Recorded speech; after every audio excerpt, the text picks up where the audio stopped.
Salam saudara, kita mengikuti Abam. Ini dari remaja usia 14 tahun. Salam Om Eras, bagaimana menyikapi niat-niat jahat yang muncul di pikiran secara mendadak dan tanpa direncanakan. Niat jahat lebih mengarah pada pikiran menghina.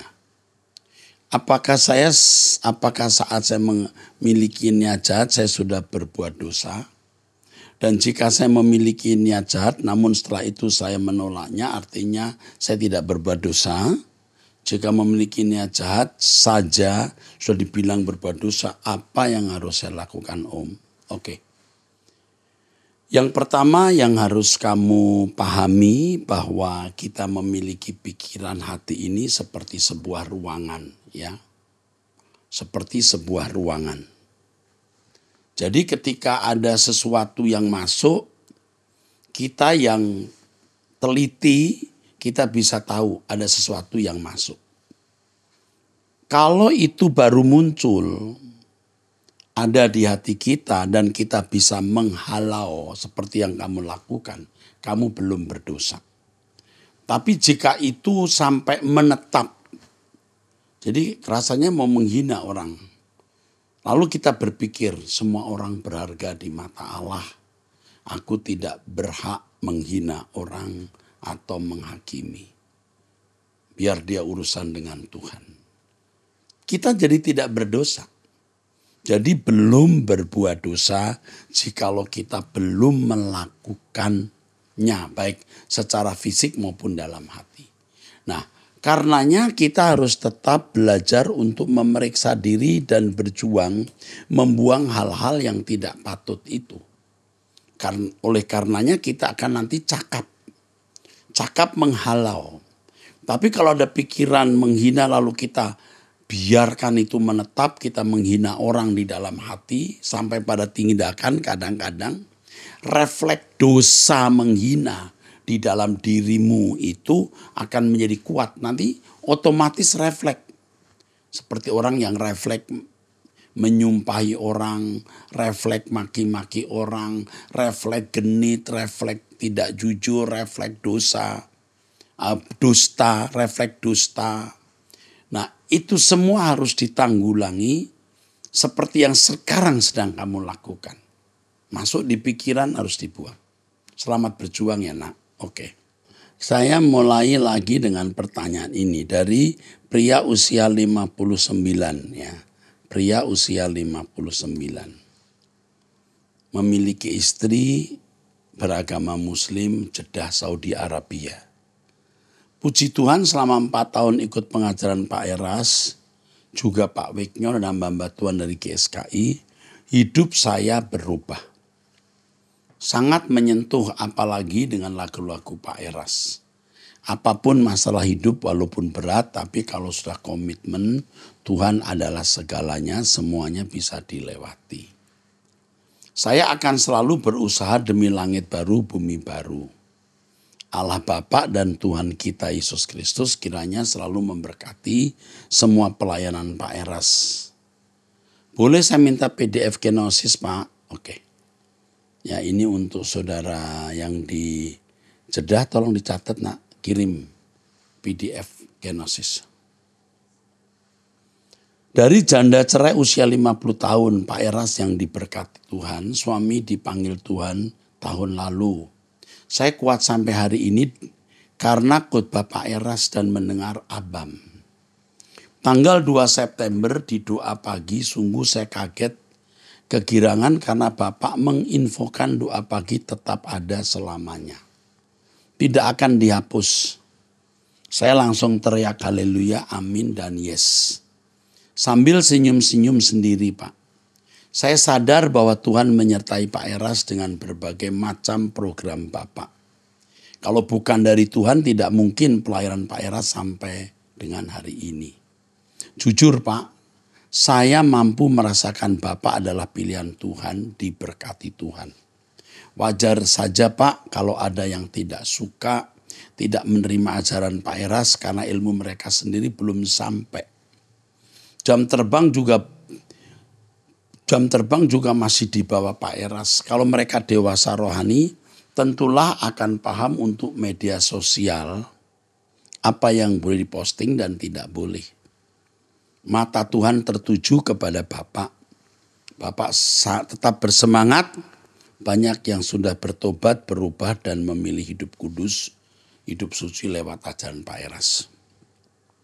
Oleh karena itu saya ingin mengucapkan terima kasih kepada Pak Eras serta pendeta lainnya di program doa pagi.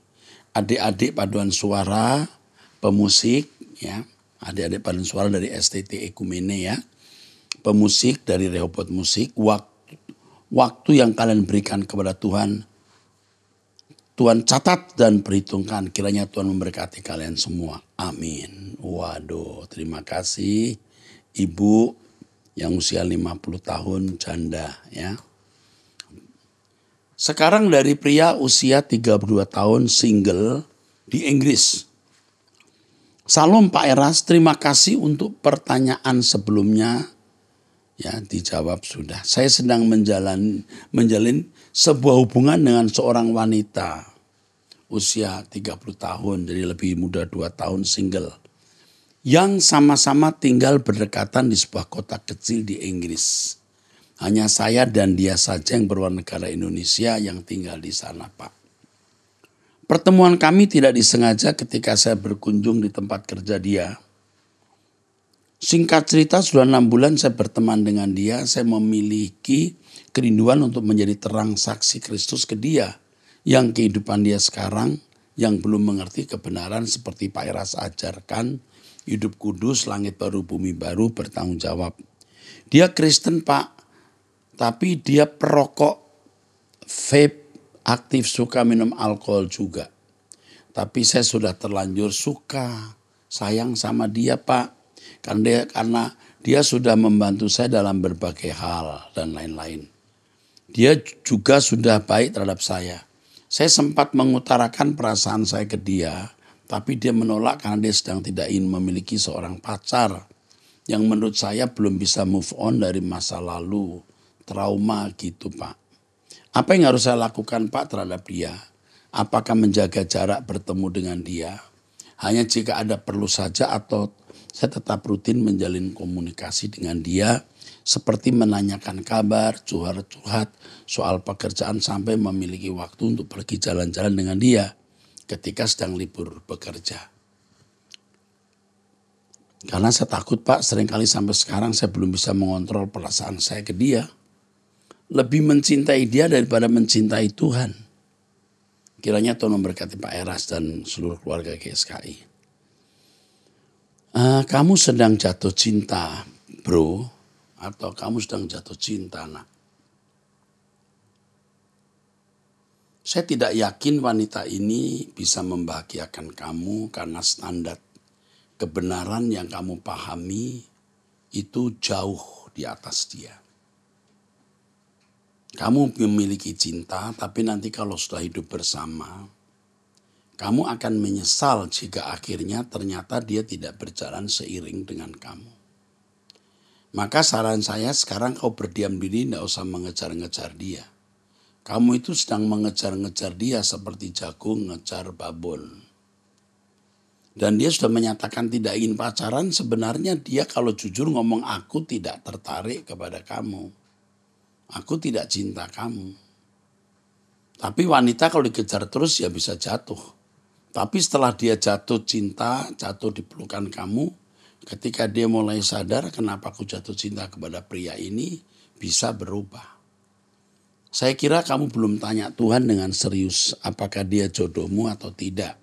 Karena di usia 32 tahun kamu kesepian, kamu jadi kurang selektif. Cinta kamu lebih kuat dari keinginan kamu untuk menemukan kehendak Allah. Jadi kalau kamu tanya saya apa yang harus kamu lakukan, kamu lebih baik diam. Diam. Ya, saya kira itu saja. Lebih baik kamu diam. Tidak mengejar-ngejar dia dulu. Jangan berpikir hanya dia wanita di dunia ini. Ya, oke, Tuhan berkati. Dari wanita usia 57 tahun, cerai mati, mantan aktivis gereja di mana saya pernah mengembalakan, ya pasti di GBI Rehoboth, rumahnya di Ciledug, Tangerang, Banten. Saya mau minta pelayanan kepedulian dari semua anggota tim pelayanan untuk memberikan perhatian khusus, mengingat anak tunggal saya sudah tidak lagi bersama saya lagi, melainkan sudah di kota Palembang. Terutama bila saya suatu saat dipanggil Bapak di surga pulang, saya ingin Pak Eras gembala saya yang sangat kasih sampai saat ini. Saya tetap setia mengikuti doa pagi, doa malam, dan bersama juga relaxation with God.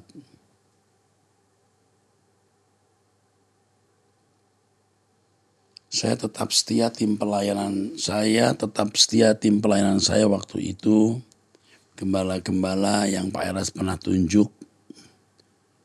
Ya, terima kasih Pak Eras, nanti suatu saat kita kumpul. Kedua lutut saya sembuh ya Pak, kalau kedua lututnya sembuh, oke? Ibu, kalau ibu memang jemaat Rehoboth, sampai dimanapun ibu tetap dilayani. Apalagi cuma di Tangerang, Cengkareng, Tangerang tadi ya, Banten ya. Itu mah pendek ya, bukan jauh. Kalau meninggal saudara anggota Rehoboth pasti dilayani. Ya. Oke. Sekarang wanita usia 61 tahun sudah menikah 37 tahun. Pak Era, saya mau tanya apakah saya sebagai istri boleh masukin suami dalam keadaan sakit masuk panti jompo. Karena suami suka marah-marah dan main usir asisten rumah tangga yang urus suami yang sakit. Suami sakit stroke 10 tahun, 2 tahun terakhir kena kanker prostat. Saya sudah gak sanggup buat urus dia. Suami sudah dalam Tuhan tapi kalau lagi berulah dia lupa dan marah-marah. Sudah dari muda, mungkin watak dan karakternya. Umur suami 66, saya 61. Oh, mestinya belum tua sekali ya. Sebenarnya saya sudah sering ajak dia ngomong baik-baik, tapi pas dinasehati minta maaf lagi seperti biasa. Terus diulang lagi bolak-balik, saya minta pendapat Bapak. Apakah saya berdosa masukin suami ke panti jompo? Terima kasih. Kami punya 2 putri yang besar sudah nikah, baru melahirkan bulan ini, yang kecil kerja di luar. Kami sudah 37 tahun menikah. Dari awal menikah memang karakter suami seperti pemarah, suka pukul. Saya sebenarnya dari awal nikah sampai dengan disuruh cerai oleh kakaknya. Tapi karena saya tahu tidak boleh cerai, saya bertahan demi kedua putri saya. Saya berapa kali punya pengalaman ya, karena saya gembala, bertemu dengan ribuan orang. Pria yang suka marah-marah seperti ini kena stroke. Sudah beberapa kali saya menyaksikan. Beberapa kali dengan pelayanan lebih 40 tahun saya ikuti perjalanan hidup keluarga demi keluarga. Untuk ibu nasihat saya jangan masukin panti jompo. Rawat. Karena suami ibu juga tidak akan lama hidup. Ibu bawa ke panti jompo dan meninggal di panti jompo, ibu baru nanti menyesal. Sekarang ibu harus memandang bahwa dia adalah objek pelayanan ibu.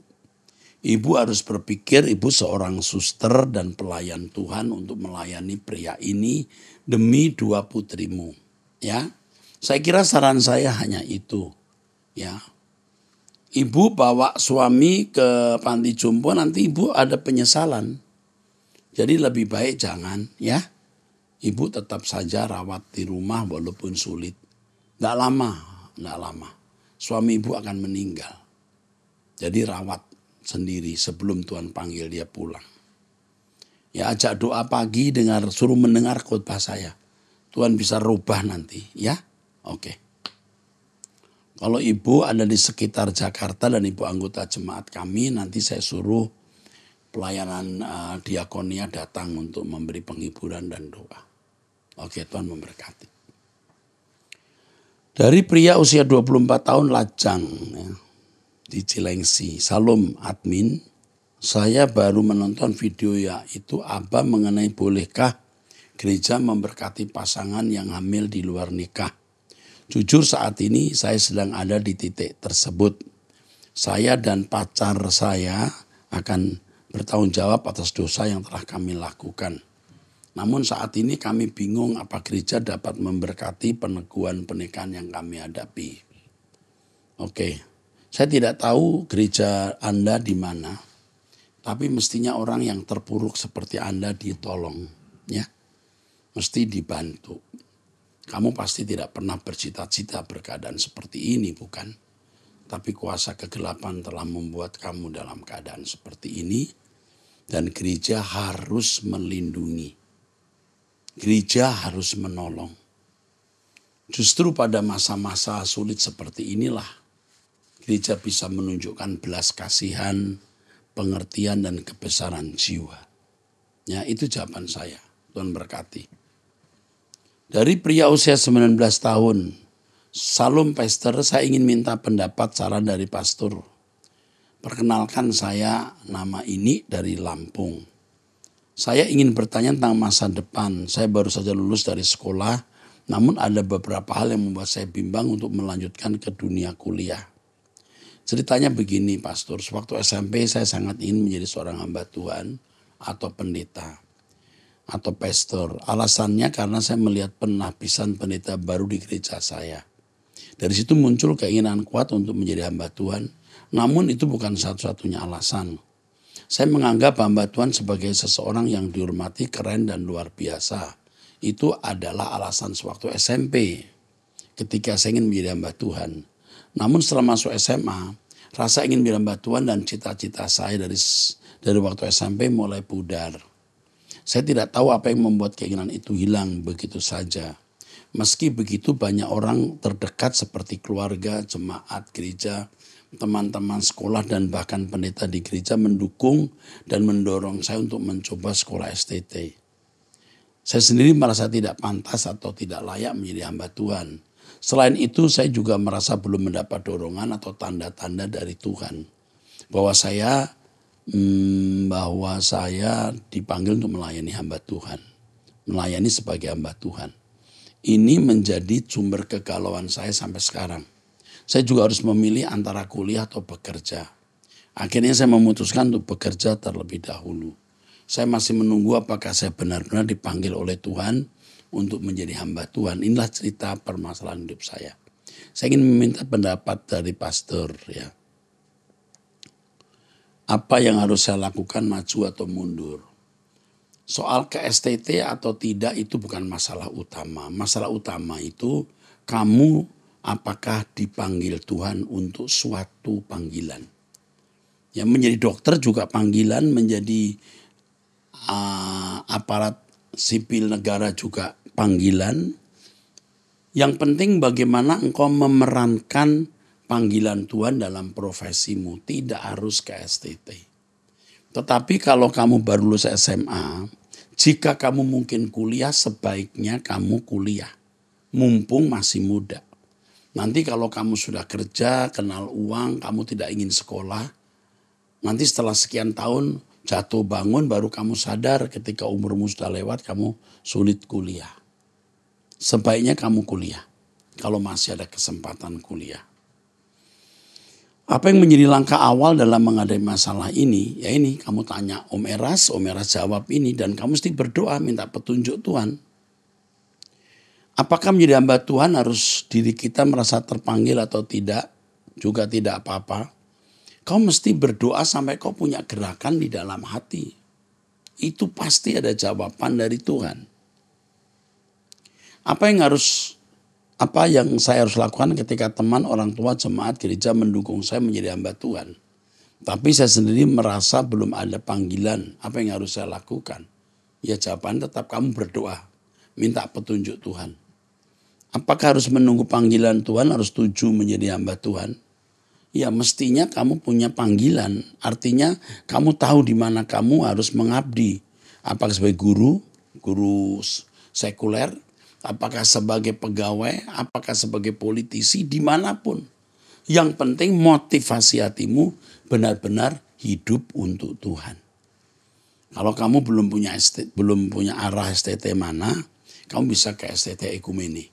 Karena STT Ekumene berusaha untuk melengkapi mahasiswanya bukan hanya dengan ilmu teologi menjadi guru agama, menjadi pendeta atau seorang konselor, tetapi juga punya keahlian seperti mengerti mesin motor, hidroponik, ya, dan lain sebagainya. Kami sedang berusaha, ya, untuk itu. Banyak. Bahkan ada yang kami latih untuk seperti olahraga pilates sejenis itu, ya. Menari bahasa Mandarin, Jepang, Korea, Inggris, pasti kalau Inggris. Supaya mereka punya keahlian matematik yang melalui keahlian itu mereka bisa cari nafkah. Ya ini yang sedang kami usahakan, ya, belum, tidak muluk-muluk, kami sedang berjuang. Tapi kalau kamu ada STT sendiri sesuai dengan afiliasi gerejamu bernaung, pergilah kamu ke STT itu. Tapi yang penting kamu harus mendapat jawaban dari Tuhan di mana kamu mengabdi. Ya, oke, Tuhan memberkati. Dari pria usia 56 tahun sudah menikah di Salatiga. Pak Eras, pada kesempatan ini saya mau menyampaikan beberapa pertanyaan. Di kitab Kejadian 1 ayat 26 berfirmanlah Allah, baiklah kita menjadikan dan seterusnya. Kata kita tersebut selama ini diartikan, diasumsikan sebagai pribadi Allah yang berkata-kata dengan pribadi Sang Putra, pribadi Roh Kudus. Bagaimana tanggapan Pak Eras perihal ini? Yang dimaksud dengan kita dalam ayat di atas siapa ya Pak? Saya belum menjelaskan di dalam seminar saya, tapi suatu hari saya akan jelaskan. Kita tidak boleh mengasumsikan seperti yang selama ini kita yakini. Tunggu penjelasan saya, mohon maaf. Kalau saya jawab 3-4 menit nanti saya jadi objek bullying sedang saya belum bicara lengkap. Seperti saya bicara Yesus bukan juru selamat, padahal maksud saya bukan Yesus itu bukan juru selamat. Penjelasannya adalah Allah Bapa itu kausa, penyebab, inisiator. Yesuslah yang melaksanakan. Inisiatornya bukan Yesus, tapi Allah Bapa. Pelaksananya adalah Yesus. Tapi digoreng sana sini sampai nama saya rusak, saudaraku. Jadi saya bisa dihindari orang seperti pemberontak terhadap iman Kristen. Ya kalau kita tidak mengakui Yesus sebagai juru selamat kan selesai, saudara. Kita bukan orang Kristen lagi. Makanya ada buku yang ditulis dan saya sempat mendapat buku itu. Di buku itu dikatakan Dr. Rastus tidak mengakui Yesus sebagai juru selamat. Lah tulisan kamu sudah salah, kamu menuduh saya membunuh karakter. Ditulis, ini bukan dikatakan, ditulis. Nah saya juga belum bisa menjawab ini, nanti saya akan dibully ya, minta maaf. Nanti saya akan jawab di satu seminar khusus. Terima kasih kepada Bapak yang memberikan ini. Saya salut ya, hormat kepada Bapak ya. Karena di balik pertanyaan ini ada sikap hormat, sikap santunmu kepada saya. Saya merasa itu. Terima kasih ya. Karena selama ini kita sudah doktrin dengan faham Trinitas, sehingga dalam berdoa kami berkata menyebut nama Bapa, pengertiannya adalah sama dengan menyebut nama Tuhan Yesus dan Roh Kudus. Tapi setelah mengikuti pengajaran dan pencerahan tentang Logos dari Pak Erastus, sekarang kami merasa sering bingung dan rancu dalam menaikkan doa, sehingga mengganggu konsentrasi doa kami. Sebagai contoh, ketika menyembah Bapa, apakah harus lebih diutamakan daripada menyembah Tuhan Yesus? Kemudian ketika mengucap syukur atas semua anugerah yang kita terima, apakah saya naikkan ucapan syukur kepada Bapa Elohim Yahweh atau kepada Tuhan Yesus? Demikian juga ketika menaikkan doa permohonan atas sesuatu, sebaiknya kita naikkan kepada Bapa atau kepada Tuhan Yesus. Bila mana sebaiknya saya naikkan doa kepada Bapa dan bila mana saya naikkan doa kepada Tuhan Yesus. Saya tahu sudah begitu runyamnya keadaan ini. Sebenarnya objek penyembahan itu Allah Bapa. Roh Kudus itu rohnya Bapa. Kalau Roh Kudus roh lain, roh milik pribadi lain, Yesus lahir dari Roh Kudus, maka Yesus itu anak Roh Kudus, bukan anak Bapa. Tapi karena Roh Kudus itu rohnya Bapa, Yesus lahir dari Roh Kudus, Yesus anak Allah. Ya. Jadi yang menjadi objek penyembahan itu Allah Bapa. Tetapi kita tidak akan sampai kepada Bapa tanpa juru syafaat Yesus yang duduk di sebelah kanan Allah Bapa.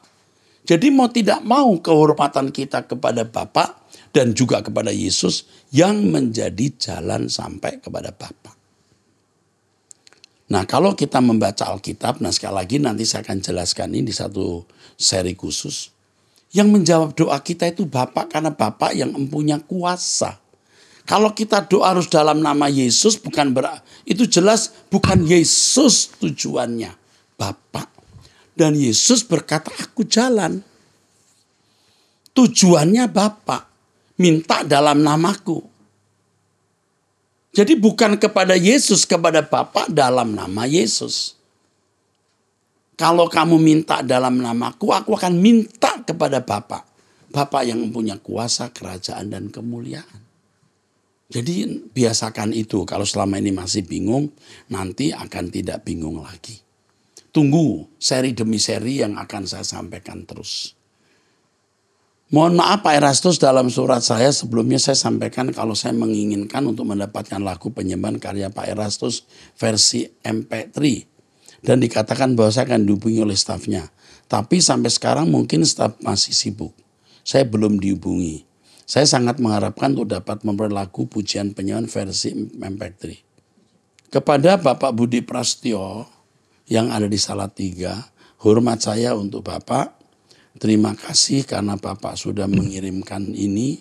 Saya akan menindaklanjuti spesial untuk Pak Budi, ya. Ini ada staf saya di sini dan saya terus terang marah kalau sampai saya sudah perintahkan untuk dihubungi, dikirimi MP3 misalnya lalu tidak dilakukan. Wah, itu tidak menghormati orang, ya. Seperti misalnya ini ada beberapa yang minta supaya dibantu pengacara misalnya. Itu langsung ditindaklanjuti. Ada beberapa pertanyaan yang harus segera dijawab. Hari saya bicara ini, hari itu dihubungi. Kadang-kadang saya sendiri sampai menghubungi kalau sudah sangat mendesak. Ya, oke Pak Budi. Sekali lagi terima kasih karena sudah menyampaikan pertanyaan dan saya merasakan kesantunan Bapak kepada saya, kasih Bapak kepada saya di tengah-tengah hiruk pikuk, bullying, fitnah, dan kata-kata keji yang ditujukan ke saya. Ya, kita cari Tuhan terus dan menunggu pengadilan Tuhan. Sampai jumpa, Tuhan memberkati.